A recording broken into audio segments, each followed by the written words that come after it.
Europe के साथ बड़ी क्लोज रिलेशनशिप है अमेरिका की, हिस्टोरिकल है। और उसने उसको भी दांव पे लगा दिया। क्यों? वो ये चाह रहा था कि यूक्रेन के अंदर वो वॉर खत्म करे जी। इसीलिए प्यूटन की तारीफें कर रहा था। हाँ। ओ मैंने अभी बात हो गई, ये हो गया, वो हो गया, आप प्यूटन को समझते नहीं है, मैं समझता हूं उसको। तो हुआ क्या? हुआ ये कि ये प्यूटन को कह रहा है कि सीज फायर करो। जी। जेलेंस्की मान गया है, वो कहता है अगर रशिया सीज फायर करता है हम भी कर देंगे। प्यूटन नहीं बात मान रहा। पुतिन ये कह रहा है कि मैं जीत रहा हूं, ये चार जो स्टेट्स हैं ये रशिया की हैं और हम इनको पूरा जीत के ये अपने पास हजम करेंगे इनको। अगर मैंने अभी सीज फायर कर लिया तो in the mean while Ukraine जो है उसको और भी हथियार मिल जाएंगे और भी उसको सांस मिल जाएगा और आगे बाद में रेजिस्टेंस कर सकता है। इसलिए मैंने रुकना नहीं है। अब मेरा बड़ा नुकसान हुआ है मगर मैंने रुकना नहीं है। मुझे नजर आ रहा है कि मेरी कामयाबी होने वाली है। 1-2 महीने और यूक्रेन नहीं लड़ सकता और हम आहिस्ता आहिस्ता बढ़ रहे हैं। हमारे नुकसान हो रहा है मगर बढ़ रहे हैं हम। और 2-3 महीने के अंदर अंदर ये उसका मौकफ है। तो वो ये कह रहा है कि मैं अब सीज फायर नहीं करूंगा और आप मेरी टर्म्स अग्री करें। क्या टर्म्स है उसकी? कहता है पहली बात तो ये है कि ये सारे 4 इलाके जो हैं ये मुझे दे दे। दूसरी बात ये है कि जो क्रीमिया मैंने पहले हजम किया था उसको तस्लीम कर ले कि वो भी हमारा हिस्सा है। तीसरी बात ये है कि इसके बाद नेटो में नहीं जाएगा, मान ले कि नेटो में नहीं जाएगा। अच्छा। और चौथी बात ये है, और ये यूरोपियंस भी मान ले इस बात को, कि अब ये नेटो शेटो में नहीं, नेटो यहाँ आके नहीं बैठेगा। और चौथी आखिरी बात ये है कि यूक्रेन अपने डिसआर्म कर देगा अपने आप को, ताकि आगे से कभी हमारे साथ जंग ही ना कर सके। ये एक बफर जोन बन जाएगी between the countries of Europe and Russia. और ये हमेशा यूक्रेन का ये रोल रहा है हिस्टोरिकली, यही वो कहता है। अच्छा, अब ये मानने के लिए यूरोपियंस मानने के लिए तैयार नहीं है, डोनाल्ड ट्रंप मानने के लिए तैयार है। वो कहता है अभी सीज फायर करो। अब क्योंकि पुतिन मान नहीं रहा जी। तो डोनाल्ड ट्रंप, पहले तो इजराइल नहीं मान रहा जो कि इसका बेस्ट फ्रेंड था, जिसके लिए इसने क्या नहीं किया, ईरान के ऊपर हमला कर दिया। इजराइल नेतान्याहू अभी भी मान नहीं रहा इसकी बात। सीज फायर, हॉस्टेजेस, ये वो सब खत्म करें जी। और 2 स्टेट सोल्यूशन, अब्राहम अकॉर्ड के लिए मेरे लिए रास्ते खोले। वो रास्ते खुल नहीं रहे हैं। सऊदी अरेबिया और बाकी मुस्लिम ममालिक कह रहे हैं जी हम कैसे आगे बढ़े, इजराइल ही नहीं आगे बढ़ने दे रहा। तो एक तो वहां फेल हो गया, अब यूक्रेन में भी फेल हो गया जी। अच्छा, अब उसके लिए तो ये बहुत बड़ा सेटबैक है जी। इसलिए उसने अब इंडिया के ऊपर प्रेशर ये डाला है तेल का।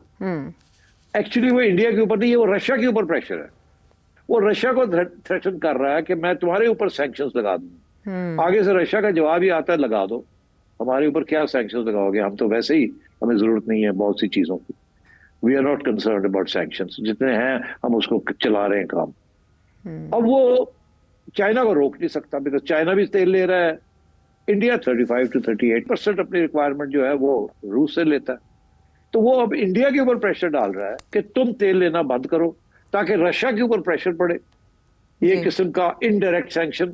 और रशिया जो है फिर हमारे साथ बात करे on ending the war in Ukraine. ये this is his approach. India के खिलाफ नहीं है वो, he is using India to approach Russia. और रशिया को ये कह रहा है कि हम इंडिया को रोकेंगे from buying oil from you और आप हमारी बात माने। इंडिया इन द मीनवाइल फंस गया, उसको समझ नहीं आ रही कि यार सानू कितने फंसाता है। इसीलिए दोबार भागा गया है रशिया कि जी हम तो बिल्कुल ठीक है, हम बर्दाश्त कर लेंगे ये जो उसने किया है, मगर हम आपसे तेल लेते रहेंगे। अच्छा। क्योंकि रशिया के साथ तेल लेना is very important for them. उसकी वजह यह है कि रशिया से तेल जो वो खरीदते हैं वो रशिया के लिए बहुत इंपॉर्टेंट है। फिर रशिया उनको एयरक्राफ्ट 5th जनरेशन एयरक्राफ्ट देने हैं उसने, रशिया ने। वो अमेरिका से तो इन्होंने लेने नहीं है, वो बहुत महंगे हैं। तो रशिया के साथ इंडिया के बड़े पुराने तल्लुकात हैं और वो छोड़ना नहीं चाहता, इसलिए इंडिया को टाइट कर रहा है to put pressure on Russia. अच्छा, मेरा ये मौकफ है कि जिस दिन रशिया और इनकी आपस में सेटलमेंट हो गई तो Russia in return for the settlement in Ukraine जो भी होगी ये कहेगा कि आप हमारी ऑयल एक्सपोर्ट्स के ऊपर कोई पाबंदी नहीं लगाएंगे, विच मीन्स कि इंडिया को फिर नहीं रोका जाएगा from buying oil from Russia. तो मैं ये समझता हूं कि ये एक टेम्पररी फेज है। जिस दिन यूक्रेन में सेटलमेंट होती है बिटवीन पुतिन एंड ट्रंप, उस दिन इंडिया से प्रेशर हट जाएगा। ये जो है ना तेल वाला pressure. Okay. So I think, इसीलिए I don't think India should be too worried. They should, वो अपने डट के बैठे रहे, बिकॉज जो रियल इश्यू है वो इंडिया नहीं है। वो रियल इश्यू जो है वो चाइना एंड रशिया है। चाइना के साथ तो वो अलग बायलैटरली वो लगे हुए ऊपर नीचे होने, मगर जो रशिया है उसका क्योंकि इन्वॉल्वमेंट इन यूक्रेन है, and Ukraine is very important as a forever ending non ending war, उसको खत्म करना है, उसकी क्रेडिट लेनी है। अब इसके साथ ताल्लुक बनता है, इसके साथ ताल्लुक बनता है नोबेल प्राइज का। अब डोनाल्ड ट्रंप की प्रेस सेक्रेटरी ने खुद कहा है कि जी डोनाल्ड ट्रंप को नोबेल प्राइज मिलना चाहिए। क्यों? क्योंकि उन्होंने रवांडा का बंद कर दिया, उधर बंद कर दिया, इंडिया पाकिस्तान का बंद कर दिया, मगर वो अभी तक ये नहीं कह सकते कि यूक्रेन और का बंद किया और पैलेस्टाइन में बंद किया। उनको बड़ी सख्त जरूरत है फॉर एंडिंग दीज वॉर्स, और वो वॉर्स के रास्ते में खड़ा है एक नेतन्याहू और एक रशिया। अब नेतन्याहू तो हाथ नहीं लगा सकता because of the Israel lobby, right, तो वहां तो उसके ऑप्शंस आर लिमिटेड। मगर ये यूक्रेन वाला तो बहुत बड़ी चीज है उसके लिए। अगर ये उसने वॉर एंड कर दिया और सेटलमेंट करवा दी between NATO and Ukraine and Russia, तो it will be a big feather in his cap. फिर वो नोबेल प्राइज की तरफ जा सकता है। ठीक, मेरी बात समझे? उसको नोबेल प्राइज के पीछे पड़ा हुआ है वो, इसीलिए पाकिस्तान ने समझ ली थी ये बात, और सबसे पहले पाकिस्तान ने खड़े होकर कह दिया नोबेल प्राइज। किसी ने पाकिस्तान के कान में ये बात डाल दी थी कि ये रास्ता है। अभी इंडिया ने ये नहीं किया। इंडिया अपनी वो प्राइड के अंदर ही रह गया कि हम क्यों करें, क्यों? वो कहता था मैंने जंग बंद कराई है, ये कहते थे नहीं तुम, हम तो तुम्हारी बात नहीं, हमने तो खुद जंग बंद की है। आज इंडिया ये बात मान जाए कि हाँ हाँ डोनाल्ड ट्रंप ने ये डोनाल्ड ट्रंप ने ही की थी ये सारी सेटलमेंट, जैसे पाकिस्तान ने की है, और हम भी चाहते हैं कि जी इसको नोबेल प्राइज मिले बिकॉज हम तो बड़े खतरनाक रास्ते पे चढ़ गए। तो इंडिया के ऊपर प्रेशर खत्म हो जाएगा। तो इंडिया को समझ नहीं आई हुआ क्या उसके साथ, और Donald Trump is only interested in getting the Nobel prize. उसके लिए रास्ता है एंडिंग द वॉर्स, और वो वॉर्स जो हैं they are Ukraine and Palestine. India Pakistan का तो वो ऑलरेडी कह चुका है 28 दफा, 29 दफा, 30 दफा। वो कहता है, इंडिया माने या ना माने वो कहता जा रहा है, उसे इशारा कर रहा है कि यार तुम भी मान जाओ, तुम क्यों नहीं मान रहे? और वो नरेंद्र मोदी फंस गया इन वो जो इंडिया का एक बना हुआ है we are a great power, हमें कौन कह सकता है, ये है वो है। तो उन्होंने मिसकैलकुलेशन की है। तो this is my theory that I don't think कि इंडिया के ऊपर वो टेम्परेरली वो प्रेशर डालेगा कि तेल बंद करें। जब इंडिया तेल नहीं बंद करेगा तो वो कोई प्रेशर थोड़ी देर के लिए रहेगा, उसके बाद खत्म हो जाएगा। और दूसरी बात ये है कि सेटलमेंट होगी रशिया के साथ और वो यूक्रेन, उसके बाद ये सारा मामला इंडिया का खत्म हो जाएगा, कोई इशू नहीं रहेगा। बाकी वो जो ट्रंप ने जो रेसिप्रोकल टैरिफ्स लगाए हैं वो अपनी जगह पे रहेंगे। ये जो पेनल्टी लगा रहा है ना on the Russian oil, this will and. ठीक है, when that happens. ओके, ये कड़ियों से कड़ियां बड़ी अच्छी मिलाई हैं, उससे बहुत से क्लूज मिल गए हैं कि आगे सिचुएशन किस तरफ जाएगी, और ये कि अमेरिकन प्रेसिडेंट डोनाल्ड ट्रंप इस टैरिफ के जरिए अपनी खारिजा पॉलिसी के अहदाफ तय कर रहे हैं। बेसिकली उनका मकसद ये है। लेकिन आपने जिस तरफ इशारा किया कि ये आर्जी मुश्किल है इंडिया के लिए, जो 2 हाथियों की लड़ाई में या 3 हाथियों की लड़ाई में कुचला जा रहा है, तो उसके लिए जो आसानी की मंजिल है सेठी साहब, उसका इशारा क्या आपको भी इस तरह मिलता है कि अमारात के सदर उन्होंने रशियन प्रेसिडेंट पुतिन से मुलाकात की है मॉस्को में, और वहां ये बात हुई है, इशारा दिया गया है कि अमेरिकन प्रेसिडेंट ट्रंप के साथ यूएई में मुलाकात हो सकती है, क्योंकि एक तरफ स्टीव विटकॉफ वो भी मिलके गए पुतिन से, जिसमें ये बात हुई कि अमेरिकन प्रेसिडेंट के साथ मुलाकात करनी चाहिए। तो जब ये अगले हफ्ते तक तकरीबन ये मुलाकात होती है और यूएई के ताउन से होती है, तो आपको लगता है ये तलवार हट जाएगी इंडिया के सर से? देखिए, इतनी जल्दी नहीं होगा। ये पुतिन की और डोनाल्ड ट्रंप की मीटिंग तो काफी अरसे से शेड्यूल्ड है, मगर हो नहीं रही थी बिकॉज वो पहले जो behind the scenes back channels के जरिए पहले बातें जो तय होती है वो अभी तक तय नहीं हुई थी। मीटिंग्स बड़े लोगों की होती हैं जब कुछ चीजें पहले तय हो जाएं, फिर जाके मीटिंग होती है ताकि ये ना लगे कि फेल हो गई मीटिंग। इसीलिए उसने विटकॉफ को पहले भेज दिया। अब उस विटकॉफ ने जाके जो बातें वहां रूस में की हैं वो थोड़ी पॉजिटिव निकली हैं वहां से, इसीलिए अब वो भी कह रहे हैं, अमेरिकन भी कह रहे हैं कि हाँ हमारी मीटिंग होगी, और रशियंस भी कह रहे हैं हाँ वी आर ओके। और दुबई वाले फौरन पहुंच गए हैं कि हमारे यहाँ करें। वो सब वो नहीं चाहते कि कतर में हो वो उनका आपस में कतर और दुबई का इश्यू है। क्योंकि Qatar was the basic place जहां से अमेरिकन ने तालिबान के साथ नेगोशिएशन की थी, और Qatar played a very important role at that time. UAE चाहता है कि वो भी रोल जो है वो हमारे यहाँ आ जाए, तो वो ये चाह रहे हैं कि आगे भी जो कुछ होना है वो दुबई में हो, दुबई को भी वो एक सेंट्रल फिगर बनाना चाह रहे हैं। तो सिर्फ क्रिकेट नहीं है, politics also is now coming to Dubai. क्योंकि देखिए इस वक्त दुबई ने अपने एयरपोर्ट्स खोल दिए हैं, अपनी लैंड प्रॉपर्टीज खोल दिए हैं, अपने पासपोर्ट्स खोल दिए हैं, और इजराइल से जो टूरिस्ट आ रहे हैं और जो जमीन वहां खरीद रहे हैं दुबई के अंदर, it's a very important development taking place in Dubai. Dubai property values etcetera, अब सऊदी अरेबिया से तो जो आ रहे थे वो तो अब इतने नहीं आ रहे, मगर जो इजराइल से जो आने शुरू हो गए हैं लोग, because they think this is a good place. तो इसलिए आई थिंक ये वो कहने गए थे कि we are ready to host you. अच्छा, और आप कह रहे हैं कि जल्दी नताइज जाइए आप। हाँ, आप इधर उधर ना जाए, हमारे यहाँ आए, मगर जल्दी नताइज नहीं होंगे, मामला बड़ा टेढ़ा है।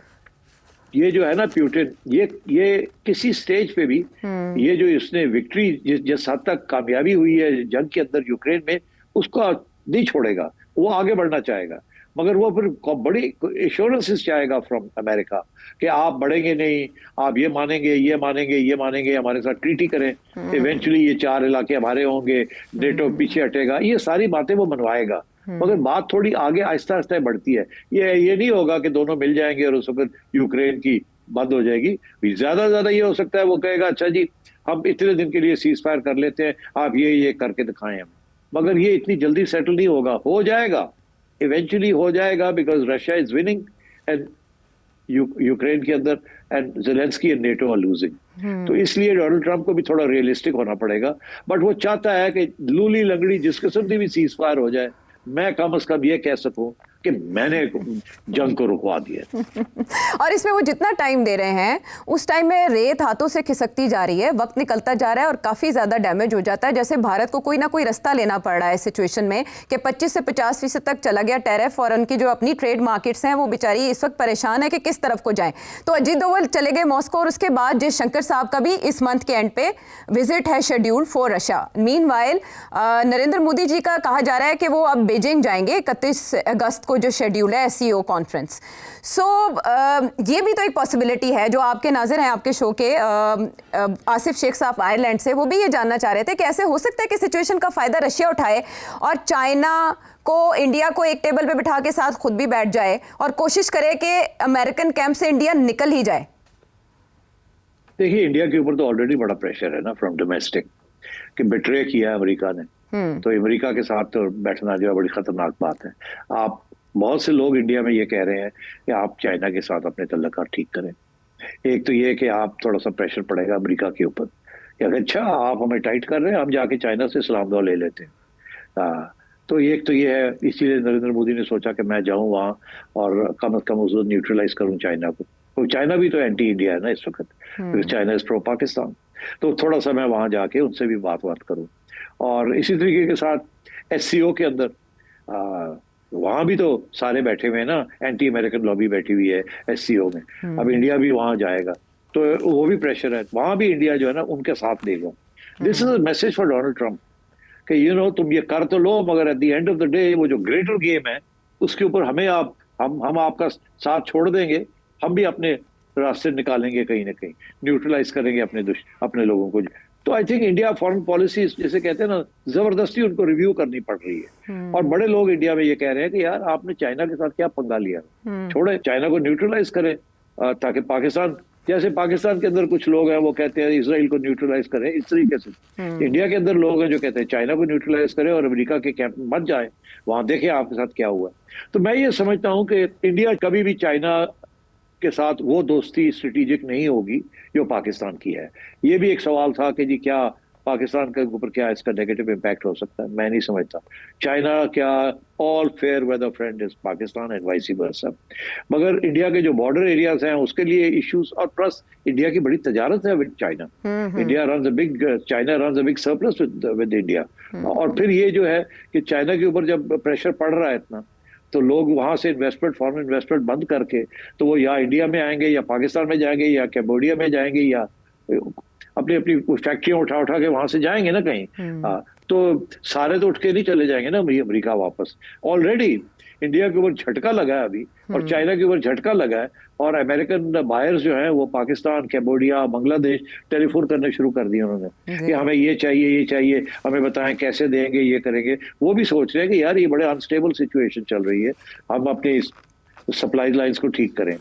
बाकी मैं आपको एक बात बता दूं, ये जो सारा टैरिफ का इस्तेमाल कर रहा है ना, ये आखिर में आके डोनाल्ड ट्रंप को बैकफुट पे जाना पड़ेगा, क्योंकि एक चीज इसके साथ होगी, अगर ये 100% इंप्लीमेंट करता है अपना टैरिफ पॉलिटिकल एजेंडा टैरिफ के जरिए, तो फिर जो सामान अमेरिका में जा रहा है वो महंगा हो जाएगा। अमेरिका की सारी इंपोर्ट्स हम चाइना, इंडिया, पाकिस्तान, बांग्लादेश सारी महंगी हो जाएंगी, उसके साथ वहां इन्फ्लेशन हो जाएगी, और वो इन्फ्लेशन होगी वो गरीब लोगों को और मिडिल क्लास को हिट करेगी, जो कि जिनको आदत है सारे साल में 1%, 2% इन्फ्लेशन होती है वहाँ। तो सारी चीजें कंज्यूमर गुड्स महंगे हो जाएंगे और लोगों की जेबें कटनी शुरू हो जाएंगी बिकॉज ऑफ महंगाई।